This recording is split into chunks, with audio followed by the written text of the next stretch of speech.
Jeremias capítulo 9, vamos ler do 12 ao 26. Jeremias 9, do 12 ao 26. Diz assim: quem é o homem sábio que entenda isso?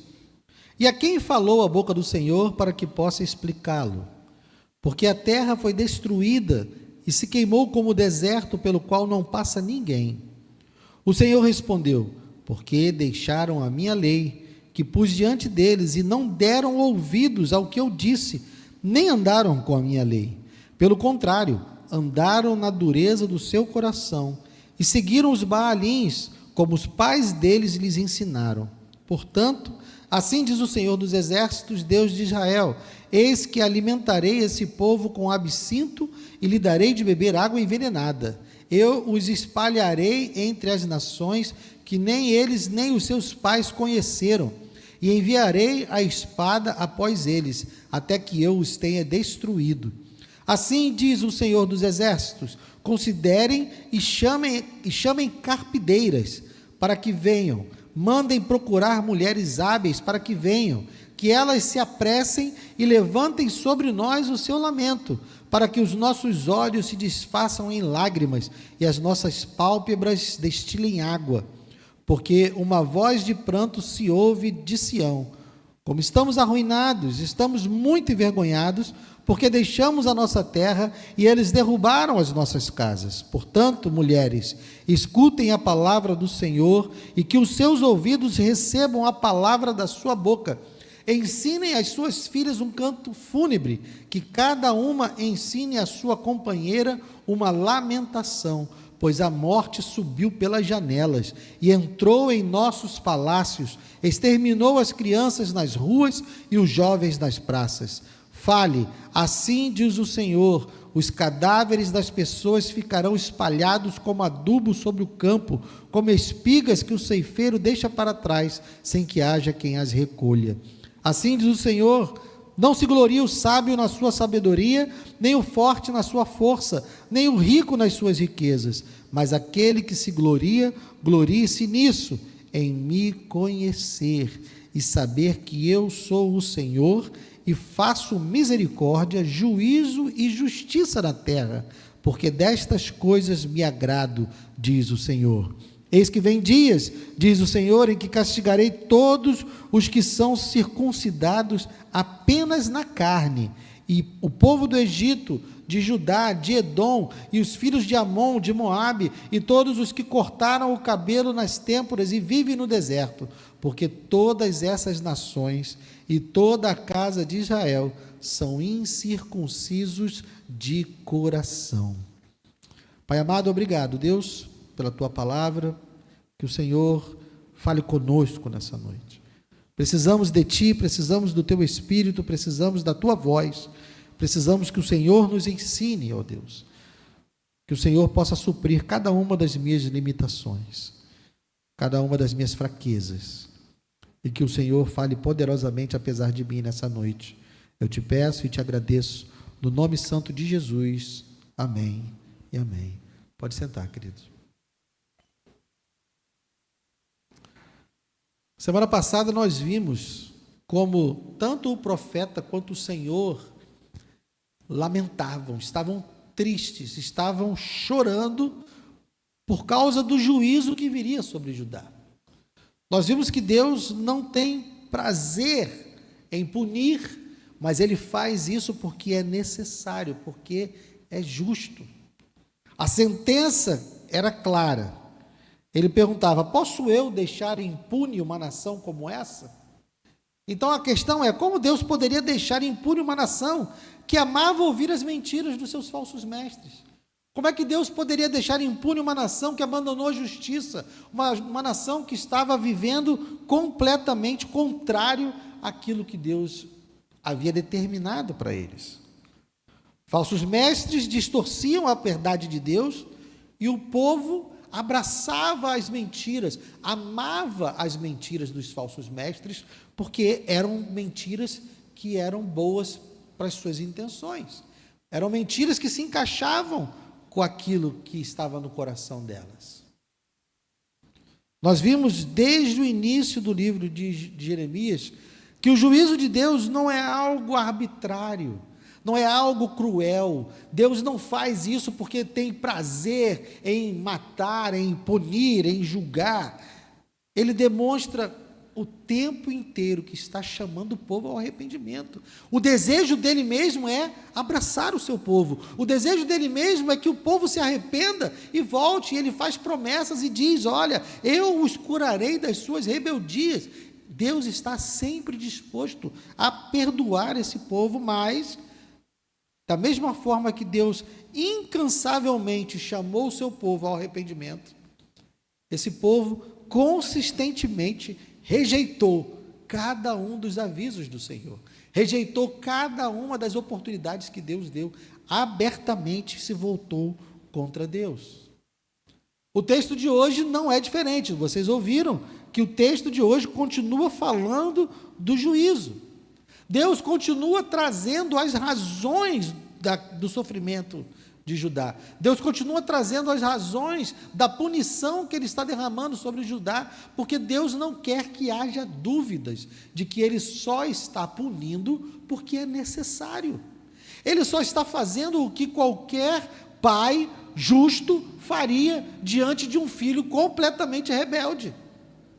Então Ele volta a falar das razões, mas hoje nós temos algo mais a aprender no meio dos juízos do Senhor.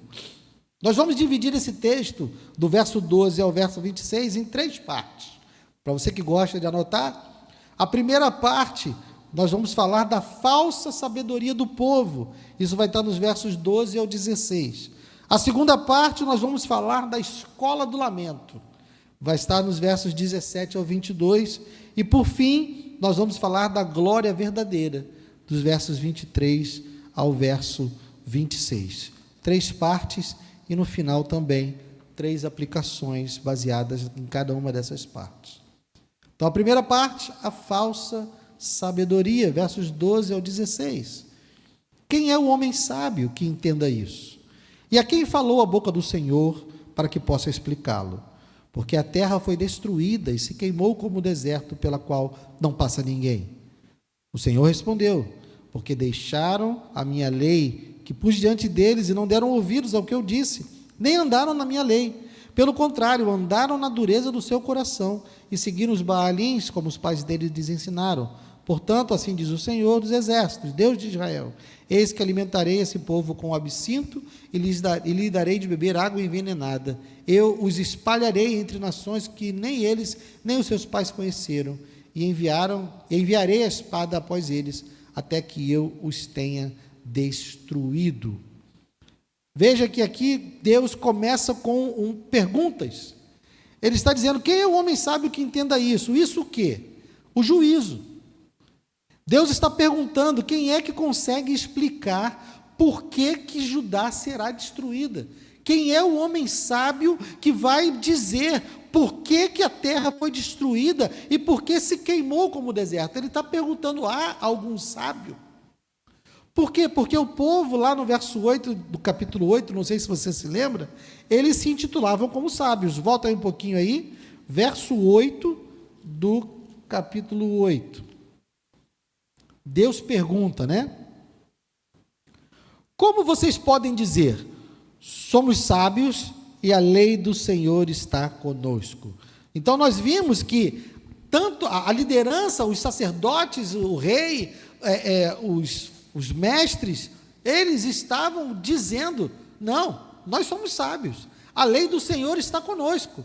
Então Deus está desafiando esses sábios a explicar: se vocês são tão sábios, se a lei do Senhor está com vocês, então me explica essa destruição, me explica esse juízo.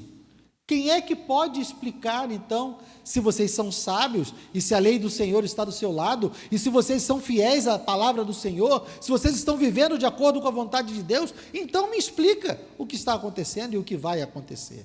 Deus está debochando, está ironizando a sabedoria deles.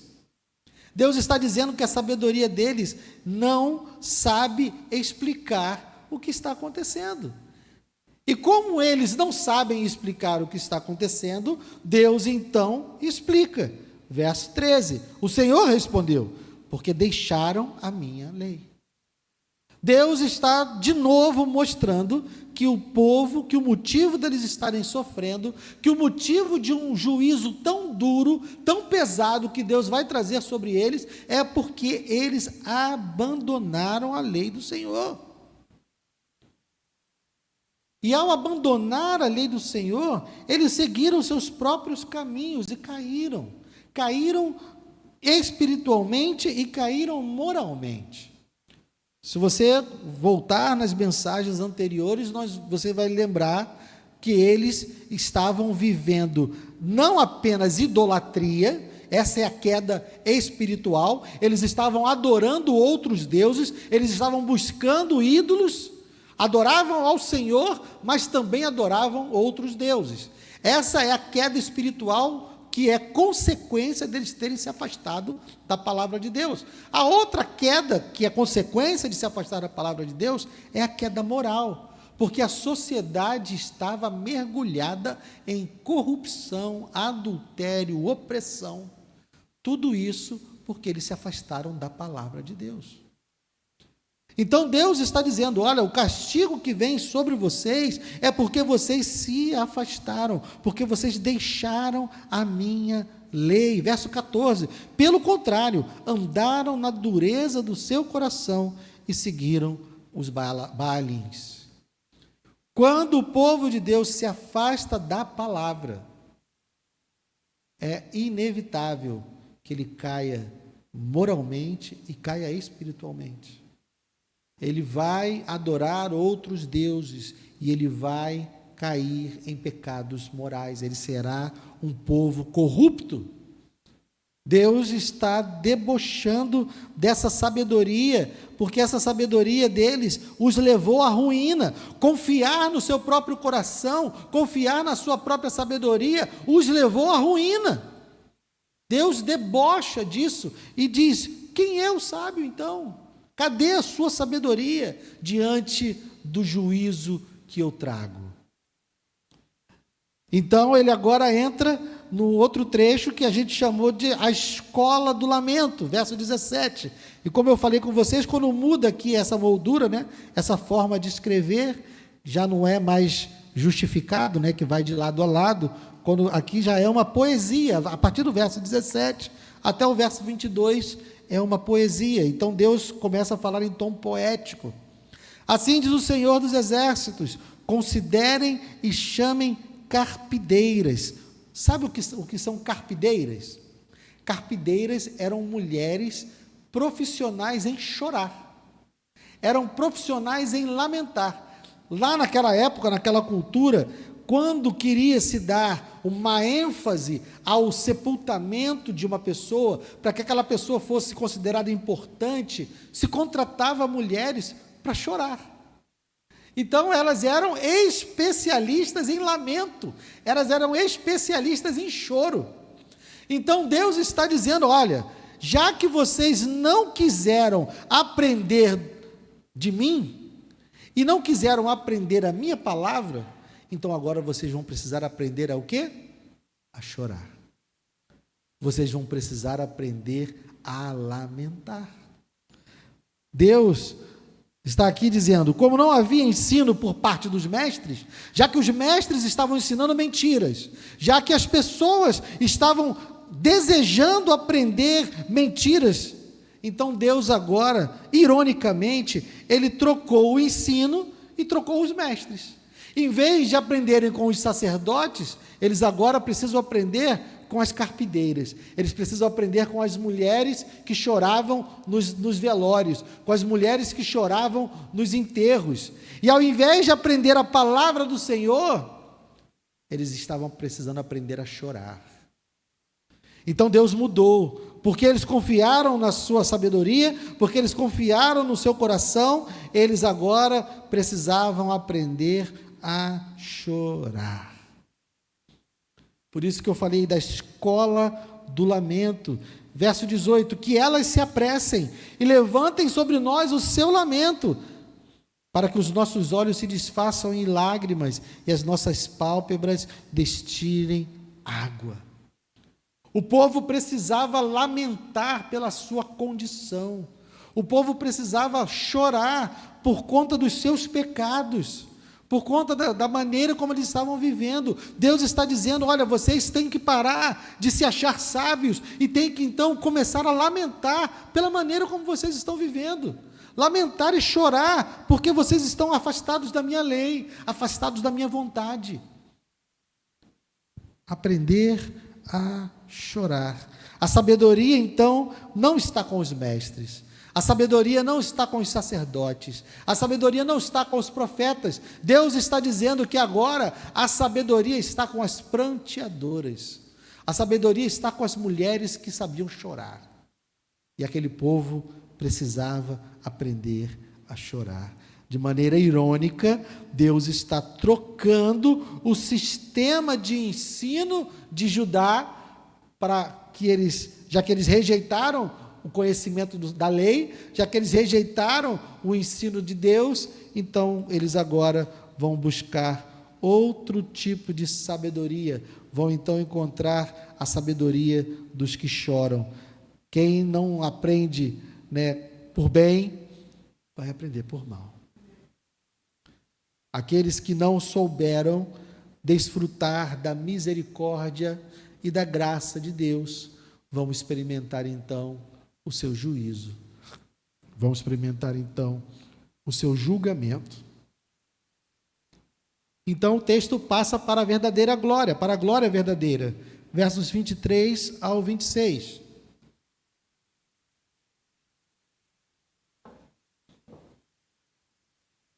Assim diz o Senhor: não se glorie o sábio na sua sabedoria, nem o forte na sua força, nem o rico nas suas riquezas. Mas aquele que se gloria, glorie-se nisso, em me conhecer e saber que eu sou o Senhor, e faço misericórdia, juízo e justiça na terra, porque destas coisas me agrado, diz o Senhor. Judá estava se gloriando na sua própria sabedoria. Judá estava se gloriando na sua própria força e estava se gloriando na sua própria riqueza. Deus, nesse texto, já desmascarou a sabedoria deles. Já mostrou que a sabedoria deles não era sabedoria, era uma falsa sabedoria, porque eles estavam colhendo frutos que não sabiam explicar. Então Deus, além de denunciar a sabedoria, Deus agora vai humilhar a sua força. Por quê? Porque eles serão destruídos pelo exército babilônico. Ele confiava na sabedoria, Deus desmascara a sua sabedoria. Eles confiavam na sua força, a sua força será humilhada pelo exército babilônico, que vai chegar e vai destruir tudo. E eles confiavam na sua riqueza, que seria levada, que seria roubada pelo invasor. Então Deus está dizendo: não adianta o sábio confiar na sua sabedoria, nem o forte na sua força, nem o rico nas riquezas. Não adianta se gloriar nisso. Essa é uma glória falsa. Quem se gloria na sua própria sabedoria, na sua própria força e na sua própria riqueza, está se gloriando falsamente, porque essa é uma falsa glória. Deus então vai dizer qual é a verdadeira glória. Que glória o ser humano pode se gloriar? Em que glória o ser humano pode se gloriar? Verso 24. Mas aquele que se gloria, glorie-se nisso, em me conhecer, em saber que sou o Senhor e faço misericórdia, juízo e justiça na terra. A verdadeira sabedoria, meus irmãos, é conhecer a Deus, é ter um relacionamento pessoal com Deus, é manifestar também o seu caráter. Porque se nós acharmos que ter um relacionamento com Deus, e eu falo isso incansavelmente, se nós acharmos que ter um relacionamento com Deus é vir à igreja, estamos completamente enganados. Estamos vivendo como o povo de Judá vivia. porque eles iam para o templo, eles faziam os sacrifícios, eles cumpriam todos os rituais, mas Deus está dizendo que não se agrada do culto deles. Então, meus irmãos, se nós entramos por essas portas, da mesma forma que o povo de Judá entrava pelas portas do templo, nós estamos ofendendo a Deus da mesma forma que eles ofendiam. Se nós vivemos de qualquer maneira lá fora, se nós buscamos os nossos próprios objetivos, se nós confiamos na nossa sabedoria, na nossa força e na nossa riqueza, não adianta entrar por essas portas, porque nós não conhecemos a Deus. Conhecer a Deus é ter relacionamento com Ele. Você vive com Deus. Você anda com Deus, você dorme com Deus e acorda com Deus. Porque se nós não tivermos um relacionamento com Deus, esse ritual aqui não serve de nada. Estamos nos enganando, achando que porque cumprimos rituais, chega, faz uma oração, lê um salmo, faz outra oração, canta 3, 4, 5 louvores, faz outra oração, ora pelos enfermos, ouve a palavra, ouve os anúncios, fui para casa e estou bem. Ritual. A verdadeira sabedoria é ter um relacionamento pessoal com Deus. Lembre-se daqueles que diante de Jesus disseram, mas em teu nome, eu fiz isso, fiz isso, fiz isso, fiz isso, fiz isso. Pessoas que viviam a vida religiosa, pessoas que estavam inseridas no sistema religioso, porque em teu nome expulsei demônios, em teu nome curei enfermos. E Jesus disse o que para eles? Apartai-vos de mim, por quê? Porque não vos conheço. É possível vivermos a vida inteira dentro do sistema religioso e não conhecermos a Deus. Podemos conhecer todos os rituais, podemos conhecer todas as pessoas, pois podemos conhecer todos os caminhos eclesiásticos, né? Saber o caminho para ser conhecido como alguém abençoado, saber todos os jargões, todas as frases de efeito. E no final, ouvir, apartai-vos de mim, porque não vos conheço. Deus está dizendo aqui para ajudar. Quem se gloria, glorie-se em me conhecer. Nós precisamos conhecer o Senhor. Ele diz que faz o quê? Misericórdia, juízo e justiça. Quando ele fala aqui de misericórdia, juízo e justiça, ele está falando, misericórdia, ele está falando da sua fidelidade à aliança. Ele está dizendo para Israel que se eles se arrependerem, Ele se agrada, olha, porque destas coisas me agrada, Ele se agrada em perdoar. Em meio a todas essas palavras terríveis de juízo, onde ele diz que os cadáveres das pessoas ficarão espalhados como adubo, ele diz que ele agrada a ele é ter misericórdia, fazer misericórdia. Ele está dizendo que ele é fiel à aliança. E se o povo se arrepender, ele volta e cuida do povo. Só que quando a sua misericórdia é dispensada e rejeitada, ele também se agrada em fazer o quê? Juízo. Ele precisa fazer. Ele vai exercer juízo, porque todas as oportunidades de misericórdia foram dadas a ajudar e eles rejeitaram. E justiça na terra é quando ele fala de comportamento correto, de viver corretamente. Então, se nós conhecemos a Deus, nós precisamos viver de modo parecido com Ele. Se Ele tem prazer na misericórdia, no juízo e na justiça, nós precisamos ter prazer em quê? Misericórdia, juízo e justiça. Guilherme, mas como? Eu preciso ser misericordioso. Eu preciso olhar para os meus irmãos e com olhar de misericórdia, porque somos todos pecadores, todos caídos. Em algum momento eu vou ofender você, eu vou machucar você.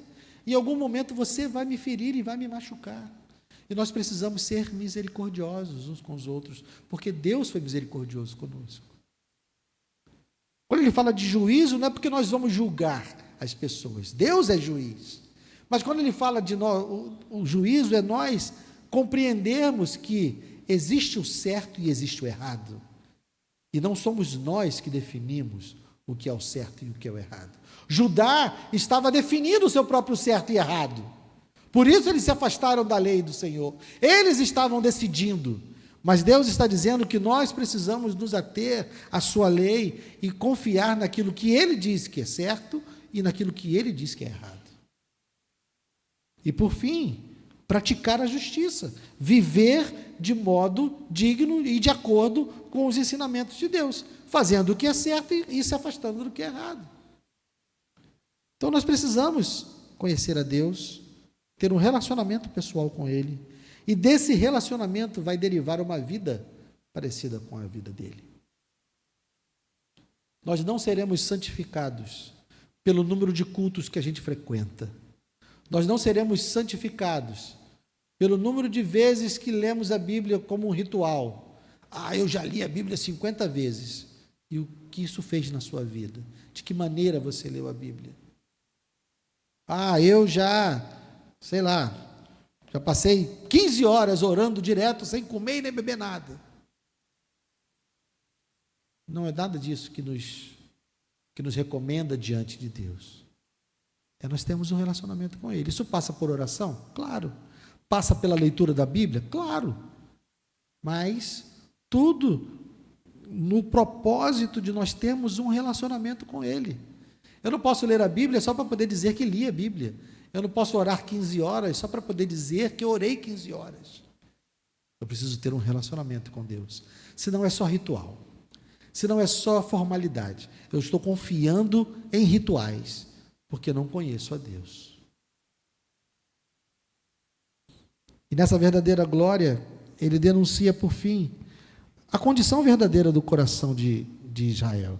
Verso 25: Eis que vem dias, diz o Senhor, em que castigarei todos os que são circuncidados apenas na carne. Olha, religião aparente, religião externa. Judá confiava na sua circuncisão. Só porque cortou o prepúcio lá, foi lá e cortou o prepúcio deles, então agora eu sou santo. Confiou no ritual. Mas Deus está dizendo que eles eram circuncidados apenas na carne. E olha o 26. O povo do Egito, de Judá, de Edom, os filhos de Amon e de Moabe, todos os que cortam o cabelo nas têmporas e vivem no deserto. Porque todas essas nações e toda a casa de Israel são o quê? Incircuncisos de coração. Deus está dizendo que Judá é igual a qualquer nação gentílica, mesmo sendo circuncidado, mesmo usando gola clerical, mesmo usando terno e gravata, mesmo andando com a Bíblia debaixo do braço, mesmo chamando o homem de varão e a mulher de varoa, mesmo assim, eles eram igual a qualquer gentio, igual a qualquer pessoa que não adora a Deus, que não conhece a Deus. Então, a verdadeira glória é conhecer a Deus. Quais são as aplicações disso para a nossa vida, meus irmãos? São 3, da mesma forma que nós dividimos o texto. Em 3 partes, nós também temos 3 aplicações. Primeiro, pensando na ideia da falsa sabedoria que Deus desmascarou, nós vimos que o declínio moral e espiritual é um sintoma do abandono da palavra. Onde tem imoralidade e onde tem idolatria, é porque a palavra do Senhor já foi.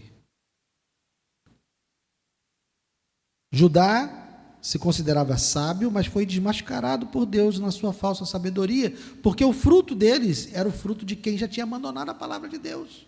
Imoralidade, corrupção e idolatria.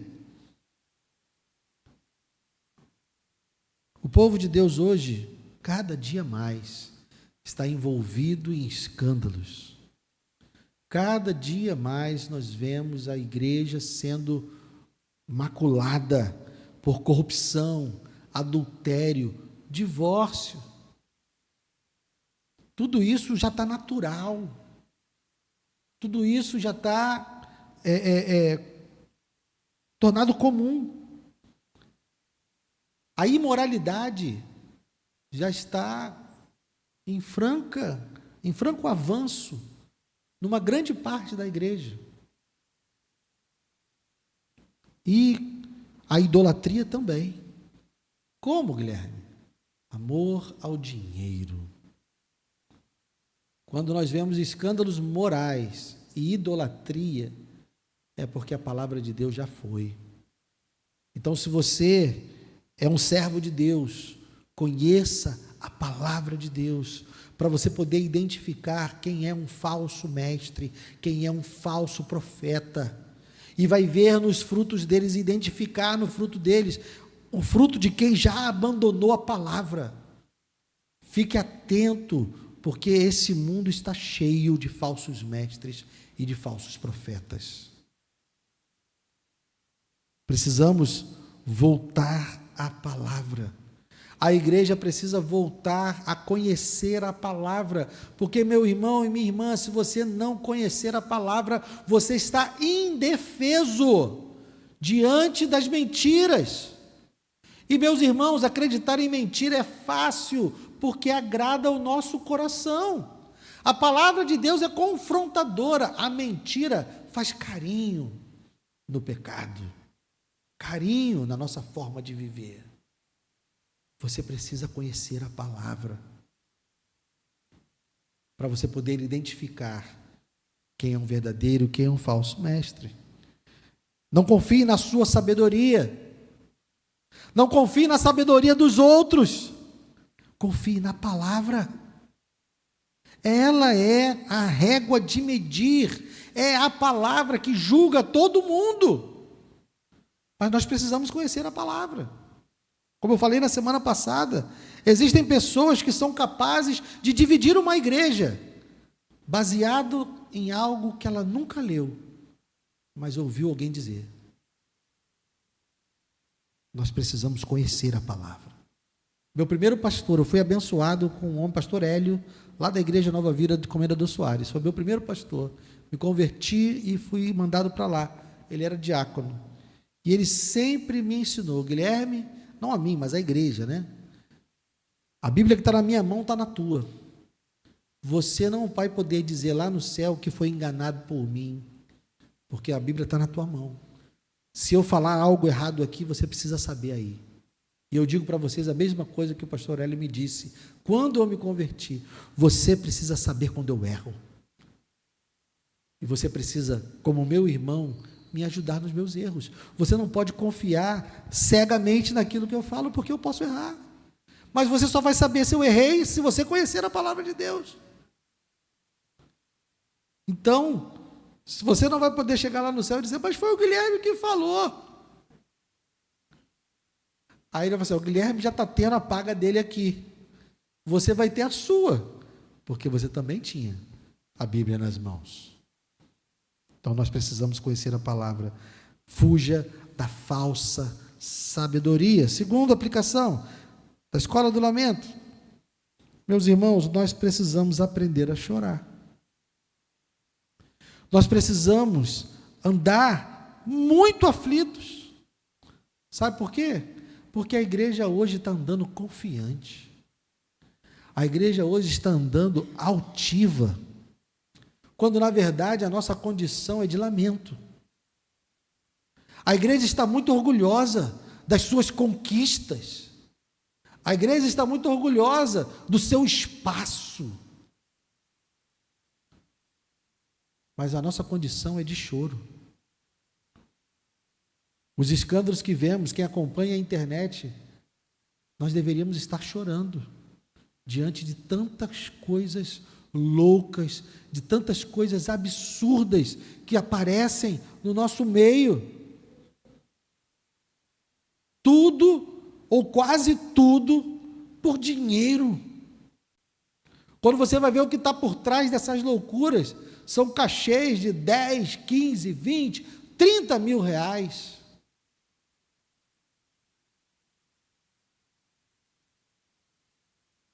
Nós deveríamos estar chorando, mas na verdade nós estamos rindo. Nós estamos achando graça. Nós devemos chorar, mas não é um choro de desespero, não. Nós não devemos chorar como pessoas desesperadas. Nós devemos chorar como pessoas arrependidas. É o lamento de quem se arrepende. É o lamento de quem olha para a igreja e diz: Senhor, leva-nos de volta. Senhor, nos faz voltar, porque é o lamento, é o choro que nos faz voltar. Nós precisamos estar verdadeiramente entristecidos diante da realidade de grande parte da igreja, pelo menos a parte visível, aquela parte que mais aparece. Nós devemos chorar, porque é de chorar. E terceiro, a verdadeira glória. As grandes lideranças, os grandes nomes, os grandes palcos, os grandes templos, eles se acham sábios. E eles estão ricos. E eles são poderosos. Mas o que Deus diz? Não se glorie o sábio na sua sabedoria, nem o forte na sua força, nem o rico nas suas riquezas. Mas a verdade é que a igreja hoje tem poder para pressionar governos. A igreja hoje consegue favores fiscais.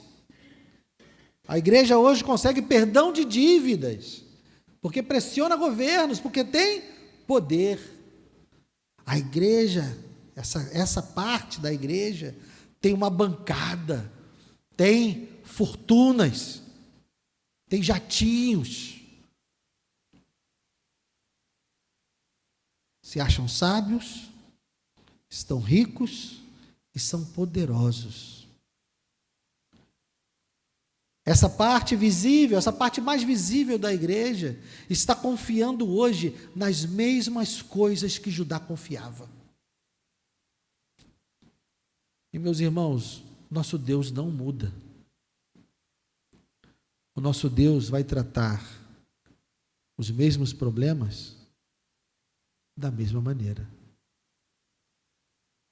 Se a gente não aprende de primeira, a gente vai sofrer de novo. Eu, quando entro em tormento, eu já viro para Deus: Senhor, o que o Senhor quer me ensinar? Porque eu quero aprender de primeira. Eu quero passar na primeira. Porque eu sei que Ele me ama. E se for necessário, Ele vai me fazer passar 1, 2, 3. Por quê? Porque Ele me ama. Então eu preciso virar para Ele: Senhor, vamos lá. Vamos fazer logo um gabarito aqui, vamos passar de primeira. Aprender. Mas parece que a igreja quer voltar. Porque a igreja, essa parte mais visível, essa parte mais grandiosa da igreja, está confiando na sua própria sabedoria, na sua própria força e na sua própria riqueza. E então, se continuar assim, a sua sabedoria vai ser desmascarada, a sua força vai ser humilhada e a sua riqueza vai ser roubada. Porque foi isso que aconteceu com Judá.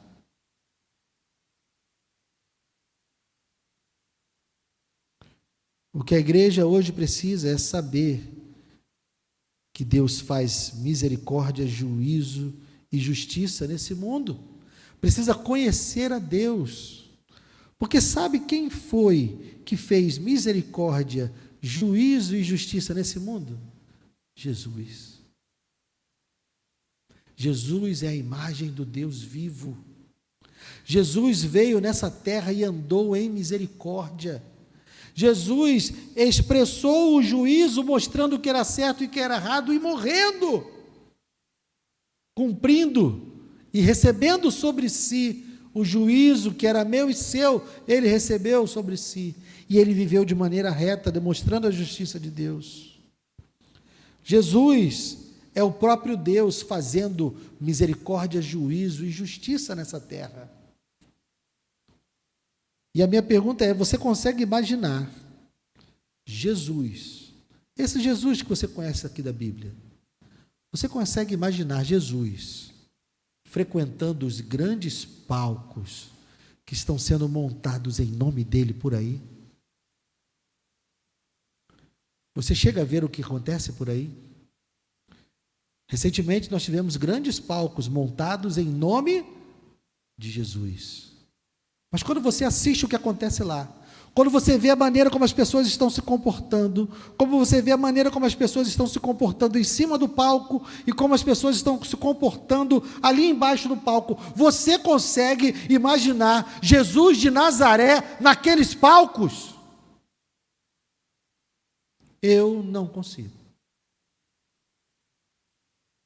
Não importa o quão grande seja o palco, não importa quanto poder a igreja tenha, não importa quanta riqueza a igreja tenha, a igreja, a glória da igreja é Jesus de Nazaré, é conhecer Jesus de Nazaré, é ser parecida com Jesus de Nazaré. A igreja visível hoje não se parece com Jesus de Nazaré. Não age como Jesus de Nazaré. Não busca o que Jesus de Nazaré buscou na sua vida. Nós precisamos chorar por causa disso. Nós precisamos voltar para a palavra. Nós precisamos voltar para o Evangelho. Nós precisamos voltar para Jesus. Amém? Vamos ficar de pé.